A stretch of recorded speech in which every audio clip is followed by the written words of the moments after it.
ಅಖಿಲಾಂಡಕೋಟಿ ಬ್ರಹ್ಮಾಂಡ ನಾಯಕ ರಾಜಾದಿರಾಜ ಯೋಗಿರಾಜ ಪರಬ್ರಹ್ಮ ಶ್ರೀ ಸಚ್ಚಿದಾನಂದ ಸದ್ಗುರು ಸಾಯಿನಾಥ್ ಮಹಾರಾಜ್ ಕಿ ಜೈ.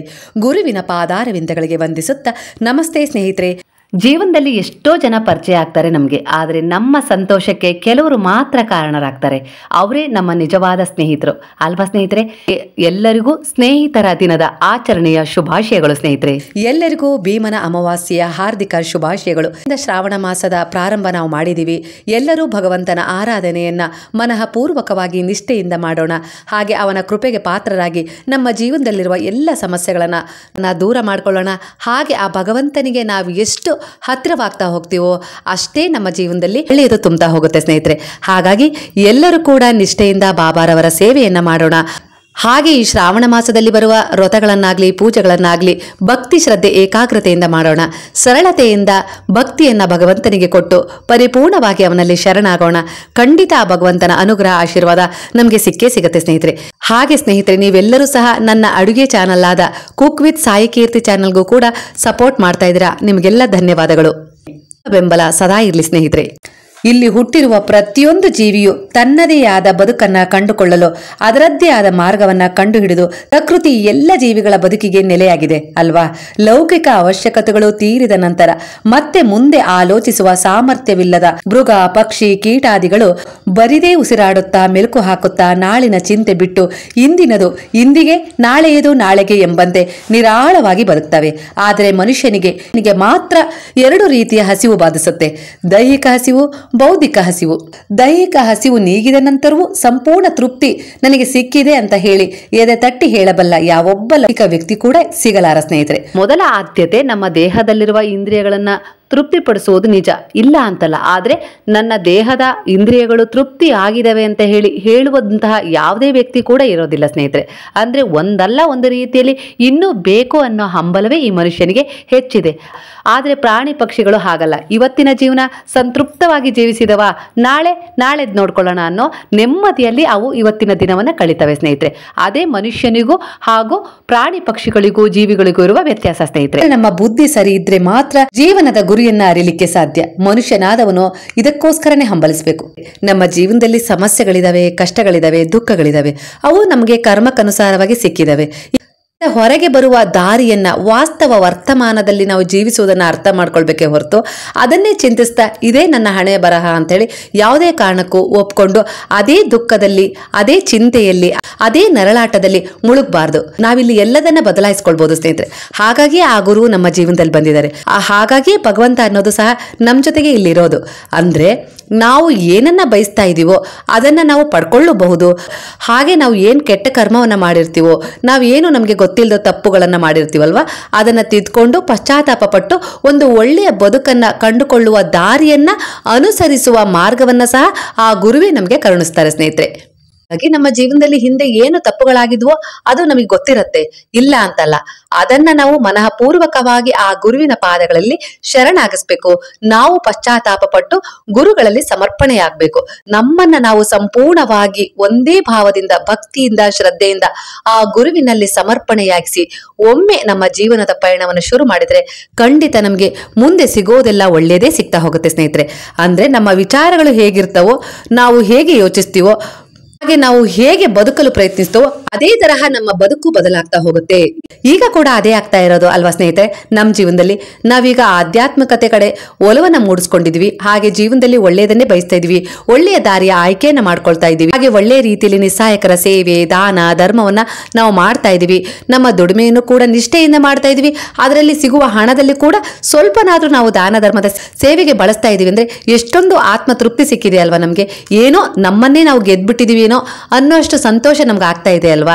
ಇದೇ ಸ್ನೇಹಿತರೆ, ಈ ಸಂತೋಷವನ್ನ ಯಾವ ಹಣವೂ ಸಹ, ಯಾವ ವ್ಯಕ್ತಿಯೂ ಸಹ ಕೊಡ್ಲಿಕ್ಕೆ ಸಾಧ್ಯ ಇಲ್ಲ. ಹಾಗಾಗಿ ನಾವು ಮೊದಲು ಒಬ್ಬ ಒಳ್ಳೆಯ ವ್ಯಕ್ತಿಯಾಗಿ ಬದಲಾಗಬೇಕು.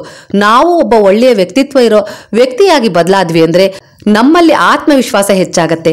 ನಮ್ಮಲ್ಲಿ ಆತ್ಮವಿಶ್ವಾಸ ಹೆಚ್ಚಾಗ್ತಾ ನಮ್ಮಿಂದ ಒಳ್ಳೆಯ ಕೆಲಸಗಳೇ ಆಗ್ತಾ ಹೋಗ್ತವೆ. ಒಳ್ಳೆಯ ಕೆಲಸಗಳ ಫಲ ಏನ್ ಗೊತ್ತಾ? ನಮ್ಮ ಭವಿಷ್ಯದ ಬಗ್ಗೆ ನಾವು ಚಿಂತೆ ಮಾಡೋ ಅವಶ್ಯಕತೆನೇ ಇರೋದಿಲ್ಲ. ನಮ್ಮ ಭವಿಷ್ಯ ತಾನಾಗಿಯೇ ನಿರ್ಮಾಣವಾಗ್ತಾ ಹೋಗುತ್ತೆ ಸ್ನೇಹಿತರೆ.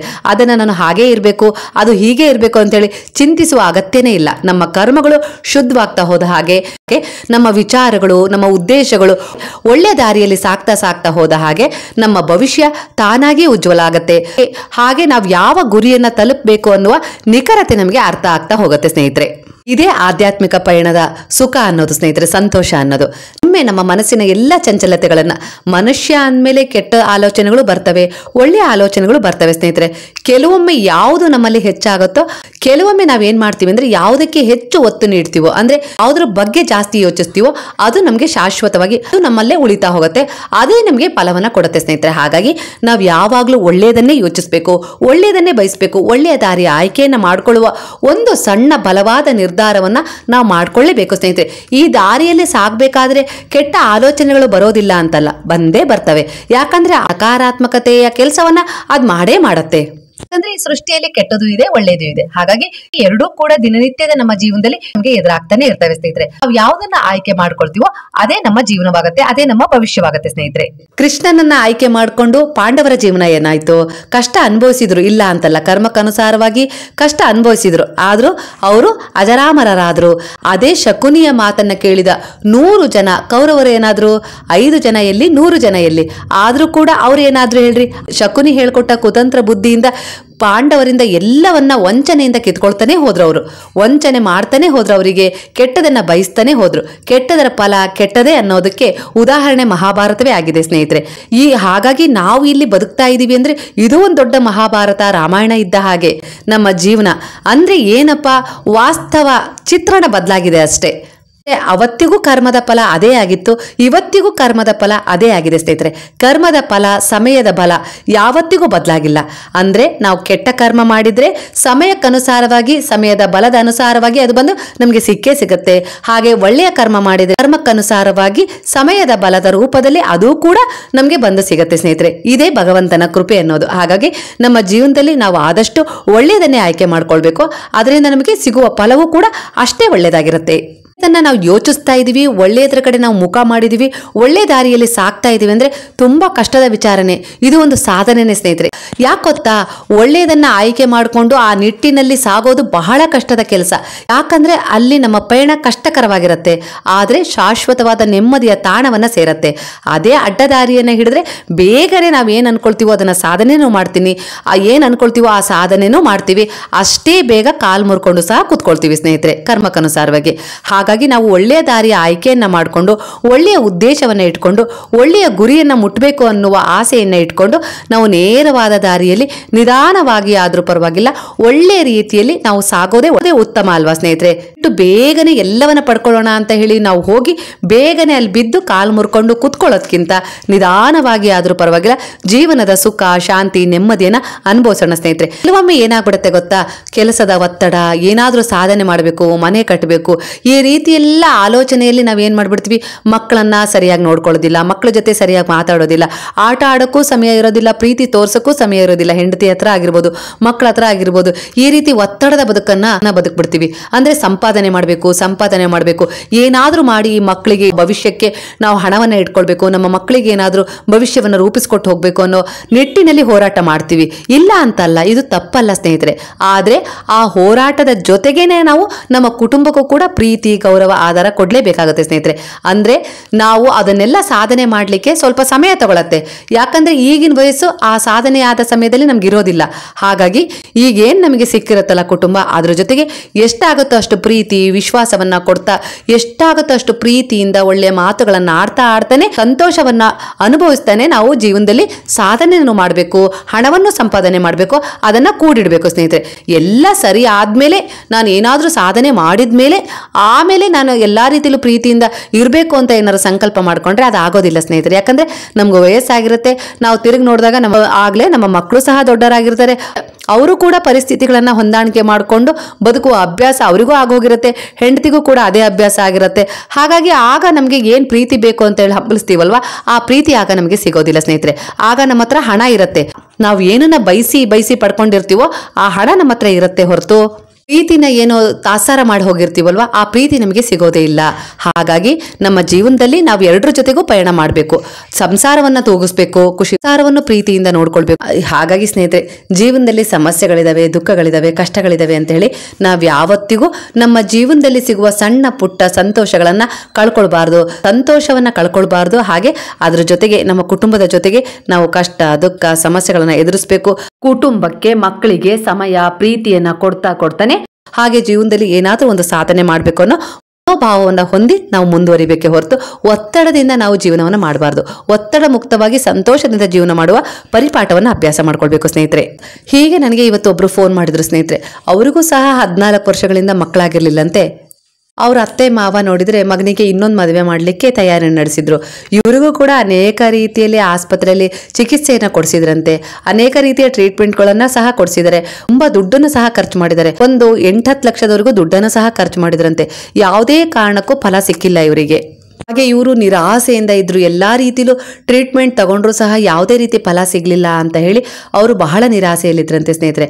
ಅವರು ಬಾಬಾರವರನ್ನ ಮದುವೆಗಿಂತ ಮುಂಚೆನೂ ಆರಾಧನೆಯನ್ನ ಮಾಡ್ತಿದ್ರಂತೆ. ಮದುವೆ ಆದ ನಂತರ ಅತ್ತೆ ಮಾವನ ಮನೆಯಲ್ಲೂ ಕೂಡ ಬಾಬಾರವರ ಆರಾಧನೆ ಮಾಡಬೇಕು ಅಂತೇಳಿ ಬಾಬಾರವರ ಮೂರ್ತಿಯನ್ನ ಒಯ್ದಿದ್ರಂತೆ. ಅವ್ರ ಅತ್ತೆನೂ ಕೂಡ ಏನೂ ಅನ್ಲಿಲ್ಲಂತೆ.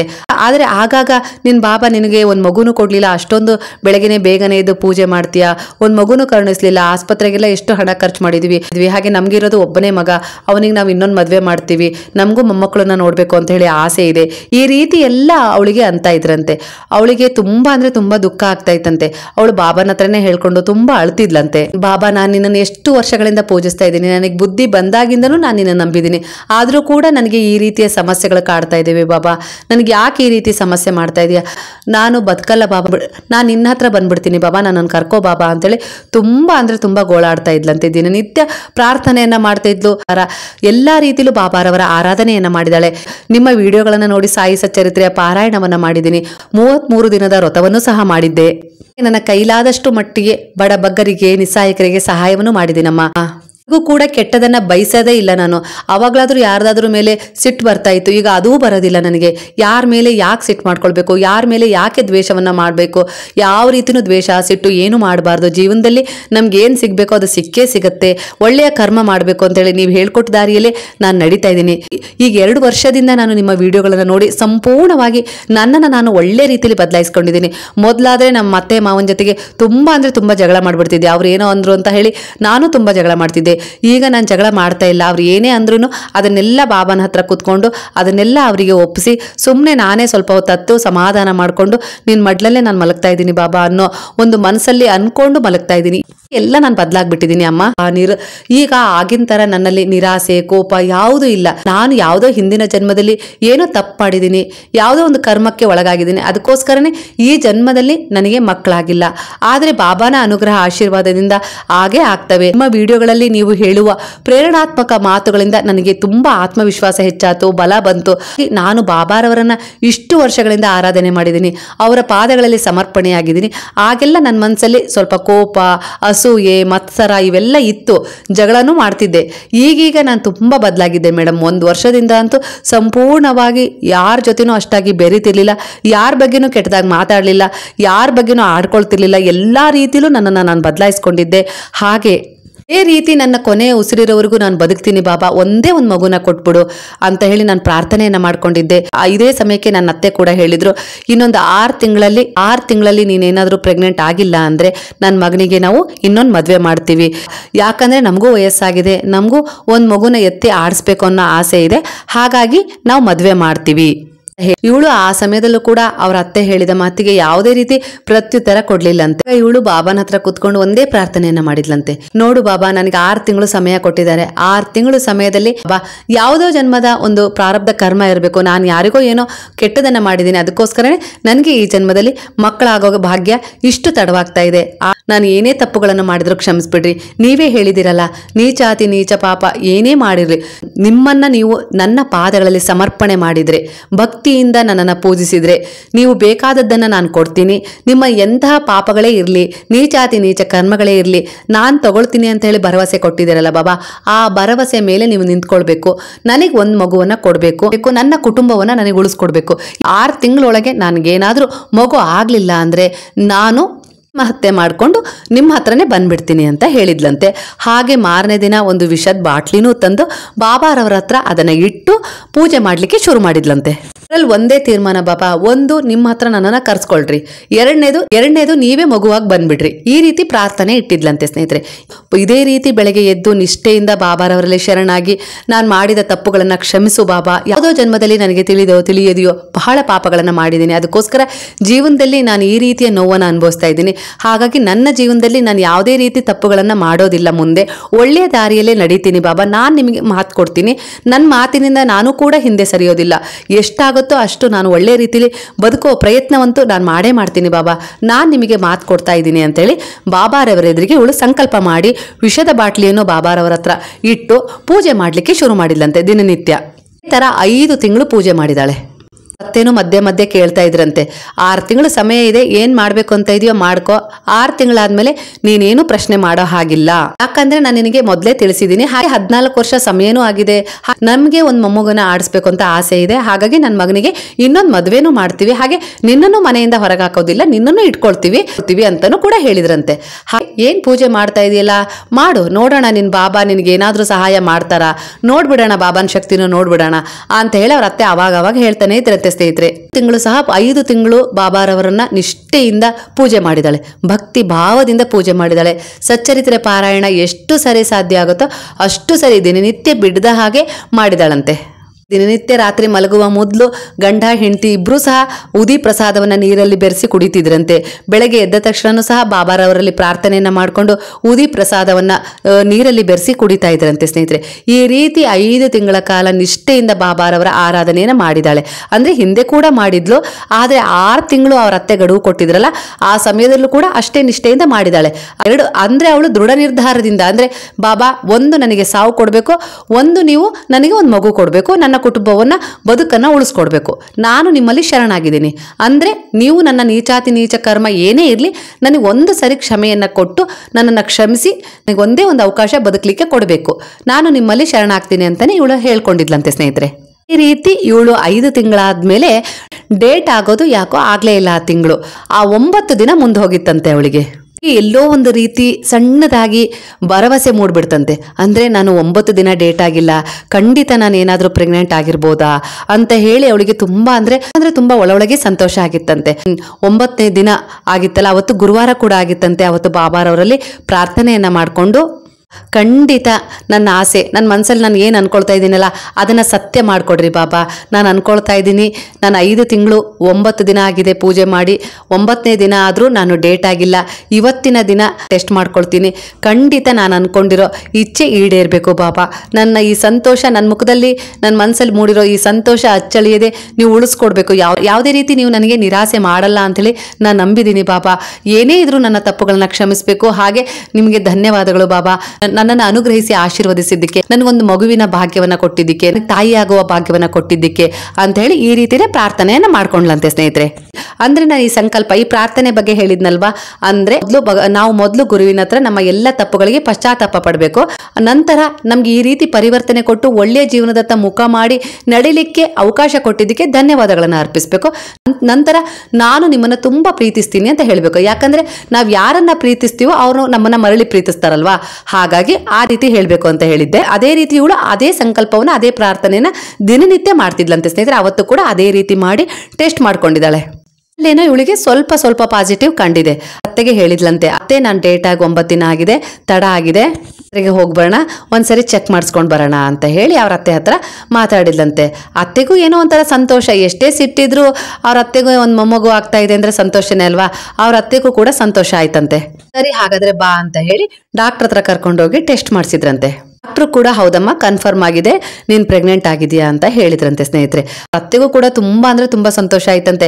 ಅವ್ರ ಅತ್ತೆ ಡಾಕ್ಟರ್ ಹತ್ರನೇ ಹೇಳ್ತಾ ಇದ್ರಂತೆ, ನಮ್ಮ ಸೊಸೆಗೆ 14 ವರ್ಷ ಆಯ್ತು ಮಕ್ಕಳಾಗದೆ, ನಾವ್ ಏನಾಗ್ಬಿಡುತ್ತೋ ಏನೋ ಅನ್ಕೊಂಡಿದ್ವಿ, ನನಗೂ ಆ ಭಗವಂತ ಕೈ ಬಿಡ್ಲಿಲ್ಲ ಅಂತ ಹೇಳಿ ಅವ್ರ ಅತ್ತೆನೇ ಹೇಳಿದ್ರಂತೆ. ಹಾಗೆ ಅವಳು ಬಾಬಾರವ್ರನ್ನ ತುಂಬಾ ನಂಬ್ತಿದ್ಲು, ಬಾಬಾರವರ ಪೂಜೆನ ಒಂದು ದಿನ ಬಿಡದೇನೆ ಮಾಡ್ತಾ ಇದ್ಲು. ಬಾಬಾ ಅಂತೂ ಅವಳು ಕೈ ಬಿಡ್ಲಿಲ್ಲ, ಕೈ ಹಿಡಿದ್ರು ಅಂತ ಅಲ್ಲೇ ಡಾಕ್ಟರ್ ಹತ್ರನೂ ಹೇಳಿ ಇವಳಿಗೂ ಅಲ್ಲೇ ಆಶೀರ್ವಾದ ಮಾಡಿ ಸೀದಾ ದೇವಸ್ಥಾನಕ್ಕೆ ಕರ್ಕೊಂಡೋಗಿ ಬಾಬಾರವರ ದರ್ಶನ ಮಾಡಿಸ್ಕೊಂಡು ಅವಳಿಗೆ ಹಣ್ಣು ಸ್ವೀಟು ಮತ್ತೆ ಹೂವನ್ನ ಕೊಡಿಸ್ಕೊಂಡು ಬಳೆಯನ್ನ ಕೊಡಿಸ್ಕೊಂಡು ಮನೆಗೆ ಕರ್ಕೊಂಡು ಬಂದ್ರಂತೆ ಸ್ನೇಹಿತರೆ. ಇದನ್ನ ನಾನು 2 ತಿಂಗಳ ಹಿಂದೆನೆ ಹೇಳಬೇಕು ಅಂತ ಇದ್ದೆ ಅಮ್ಮ ಫೋನ್ ಮಾಡಿ, ಆದರೆ ನನಗೆ 3 ತಿಂಗಳು ಕನ್ಫರ್ಮ್ ಆಗಲಿ ಅನ್ನೋದೊಂದು ಮನಸ್ಸಲ್ಲಿತ್ತು. 3 ತಿಂಗಳು ಆದಮೇಲೆ ನಿಮಗೆ ಹೇಳಬೇಕು ಅಂತ ಆಸೆ ಇತ್ತು. ಹಾಗಾಗಿ ಈಗ ನನಗೆ 3 ತಿಂಗಳು ತುಂಬಿದೆ. ಈ ಸಂತೋಷವನ್ನ ನಿಮ್ಮ ಹತ್ರ ಹಂಚ್ಕೊಳ್ಬೇಕು ಅಂತೇಳಿ ನಾನು ಇವತ್ತು ನಿಮಗೆ ಫೋನ್ ಮಾಡಿ ತಿಳಿಸ್ತಾ ಇದ್ದೀನಿ ಅಂತೇಳಿ ತುಂಬಾ ಖುಷಿ ಪಟ್ಟು ಹೇಳ್ಕೊಂಡ್ಲು ಸ್ನೇಹಿತರೆ. ಭೀಮನ ಅಮಾವಾಸ್ಯೆ ಬೇರೆ ಆಗಿತ್ತು. ಹಾಗೆ ನೀವು ಹೇಳಿದ ಹಾಗೆ ನಾನಿವತ್ತು ನಮ್ಮ ಮನೆಯಲ್ಲಿ ಆ ಪದ್ಧತಿ ಇಲ್ಲದ್ರೂ ಕೂಡ ನಾನಿವತ್ತು ನಮ್ಮ ಮನೆಯವರ ಕಾಲಿಗೆ ಬಿದ್ದು ಆಶೀರ್ವಾದವನ್ನ ಪಡ್ಕೊಂಡೆ. ನಮ್ಮ ಮನೆಯವರು ಕೂಡ ನನಗೆ ರೋಸ್ ಅನ್ನ ಕೊಟ್ರು ಹೇಳಿ ಅವಳು ತುಂಬಾ ಸಂತೋಷವಾಗಿ ಹೇಳ್ಕೊಂಡ್ಲು ಸ್ನೇಹಿತರೆ. ಕೇಳಿ ನನಗೂ ಕೂಡ ತುಂಬಾ ಸಂತೋಷ ಆಯ್ತು ಸ್ನೇಹಿತರೆ. ಹಾಗಾಗಿ ಸ್ನೇಹಿತರೆ, ಜೀವನದಲ್ಲಿ ಭರವಸೆಯನ್ನ ಕಳ್ಕೊಳ್ಬಾರ್ದು. ಇವರು ಸಹ 10 ಲಕ್ಷದವರೆಗೆ ಎಲ್ಲಾ ರೀತಿಲೂ ಖರ್ಚು ಮಾಡಿದ್ರಂತೆ. ಆದ್ರೆ ಡಾಕ್ಟರ್ ಎಲ್ಲ ಹೇಳಿದ್ದು, ನಿಮ್ಗೆ ಮಕ್ಕಳು ಆಗೋದೇ ಇಲ್ಲಮ್ಮ, ಸುಮ್ನೆ ಯಾವ್ದಾದ್ರು ಒಂದು ಮಗುನ ದತ್ತು ತಗೋಬಿಡ್ರಿ. ನಾವು ಎಲ್ಲಾ ರೀತಿಲೂ ಪ್ರಯತ್ನ ಪಟ್ವಿ, ಎಲ್ಲಾ ಪರೀಕ್ಷೆಗಳನ್ನು ನಡೆಸಿದ್ವಿ, ಎಲ್ಲಾ ರೀತಿಯ ಟ್ರೀಟ್ಮೆಂಟ್ ಸಹ ಕೊಟ್ಟಿದೀವಿ, ಆದ್ರೂ ಕೂಡ ಇಲ್ಲಮ್ಮ ಅಂತ ಹೇಳ್ಬಿಟ್ಟಿದ್ರಂತೆ. ಕಷ್ಟ ಅಂತಾನೂ ಹೇಳಿದ್ರಂತೆ ಸ್ನೇಹಿತರೆ. ಆದ್ರೆ ಅವ್ರ ಅತ್ತೆನೂ ಕೂಡ ಇದನ್ನ ಕೇಳಿದ ಮೇಲೆನೆ ಅವಳಿಗೆ 6 ತಿಂಗಳು ಅವಧಿ ಕೊಟ್ಟಿದ್ರು. 6 ತಿಂಗಳ ಅವಧಿಯಲ್ಲಿ ಅವಳ ಜೀವನನೇ ಬದಲಾಗೋಯ್ತು ಸ್ನೇಹಿತರೆ. ಅಂದ್ರೆ ಜೀವನ ಬದಲಾಗ್ಲಿಕ್ಕೆ ಬಹಳ ಹೊತ್ತು ಬೇಡ, ಭಗವಂತ ಒಲಿಲಿಕ್ಕೂ ಬಹಳ ಹೊತ್ತು ಬೇಡ. ಅವನ ಆಶೀರ್ವಾದ ಸಿಗ್ಬೇಕು ಅಂದ್ರೆ ಒಂದು ಕ್ಷಣ ಸಾಕು. ಆ ಕ್ಷಣವನ್ನ ನಾವು ಪಡ್ಕೊಳ್ಬೇಕು ಅಂದ್ರೆ ಅಷ್ಟೇ ನಿಷ್ಠೆಯಿಂದ ನಾವು ಅವರಲ್ಲಿ ಸಮರ್ಪಣೆ ಆಗ್ಬೇಕು. ಸಮರ್ಪಣೆ ಆಗೋದ್ರ ಜೊತೆಗೆ ನಾವು ಬದಲಾಗಬೇಕು. ಅಂದ್ರೆ ನಮ್ಮ ವ್ಯಕ್ತಿತ್ವನ ಒಳ್ಳೆ ರೀತಿಯಲ್ಲಿ ನಾವು ವೃದ್ಧಿಸ್ಕೊಳ್ಬೇಕು. ಕರ್ಮ ಅಂತ ಬಯಸೋ ರೀತಿಯಲ್ಲಿ ನಾವು ನಮ್ಮನ್ನ ಬದಲಾಯಿಸ್ಕೊಂಡಾಗ ನಾವು ಅವನಿಗೆ ಪ್ರೀತಿ ಪೂರ್ವಕವಾಗ್ತೀವಿ. ಆ ಬಾಬಾರವರಿಂದ ನಾವು ಯಾವಾಗ ಪ್ರೀತಿಸಲ್ಪಡ್ತೀವೋ ಆ ಸಮಯದಲ್ಲಿ ನಾವು ಪ್ರೀತಿಯಿಂದ ಏನ್ ಬಯಸ್ತೀವೋ ಅದನ್ನಂತೂ ಬಾಬಾ ಕೊಟ್ಟೇ ಕೊಡ್ತಾರೆ ಸ್ನೇಹಿತರೆ. ಆ ಗುರು ಕರುಣಾಮಯ, ದಯಾಮಯ, ಪ್ರೇಮಮಯ ಆಗಿದ್ದಾನೆ. ಹಾಗಾಗಿ ಹರ ಮುನಿದರು ಗುರು ಮುನಿಯ ಎನ್ನುವ ಮಾತು ನಿಮಗೆ ಗೊತ್ತಿಲ್ವಾ? ಹಾಗಾಗಿ ಗುರುವಿನ ಶರಣದಲ್ಲಿ ಬಂದಿದ್ದೀರಾ ಅಂದ್ರೆ ದೃಢ ನಂಬಿಕೆಯಿಂದ ಇರಿ, ವಿಶ್ವಾಸ ಇಟ್ಕೊಳ್ರಿ. ನೀವು ಯಾವುದೇ ದೇವರನ್ನ ಆರಾಧನೆ ಮಾಡ್ರಿ, ಯಾವುದೇ ಪೂಜೆಯನ್ನ ಮಾಡ್ರಿ, ನಿಷ್ಠೆಯಿಂದ ಮಾಡ್ರಿ, ಸರಳತೆಯಿಂದ ಆದ್ರೂ ಪರವಾಗಿಲ್ಲ, ಭಕ್ತಿ ಶ್ರದ್ಧೆ ಏಕಾಗ್ರತೆ ತುಂಬಿರ್ಲಿ. ಹಾಗೆ ನಿಮ್ಮ ಕರ್ಮಗಳು ಒಳ್ಳೆಯ ಉದ್ದೇಶವನ್ನ ಹೊಂದಿರ್ಲಿ. ಜೀವನದಲ್ಲಿ ನೀವು ಯಾವ ಗುರಿಯನ್ನ ತಲುಪಬೇಕು ಅಂದಿದ್ರೆ ನೀವು ಆ ಗುರಿಯನ್ನ ತಲುಪ್ತೀರಾ ಸ್ನೇಹಿತರೆ. ಈ ಮಾಹಿತಿ ನಿಮಗೆ ಇಷ್ಟವಾದ್ರೆ ಸಾಯಿರಾಮ್ ಅಂತ ಹೇಳಿ ಕಮೆಂಟ್ ಮಾಡಿ. ಹಾಗಾದ್ರೆ ಈಗ ಎಲ್ಲರೂ ಸೇರಿ ಹೇಳೋಣವಾ? ಹರೇ ರಾಮ ರಾಮ ರಾಮ ಹರೇ ಹರೇ, ಹರೇ ಕೃಷ್ಣ ಕೃಷ್ಣ ಕೃಷ್ಣ ಹರೇ ಹರೇ, ಹರೇ ಸಾಯಿ ಸಾಯಿ ಹರೇ ಹರೇ, ಹರೇ ಬಾಬಾ ಬಾಬಾ ಬಾಬಾ ಹರೇ ಹರೇ, ಹರೇ ದತ್ತ ದತ್ತ ಹರೇ ಹರೇ.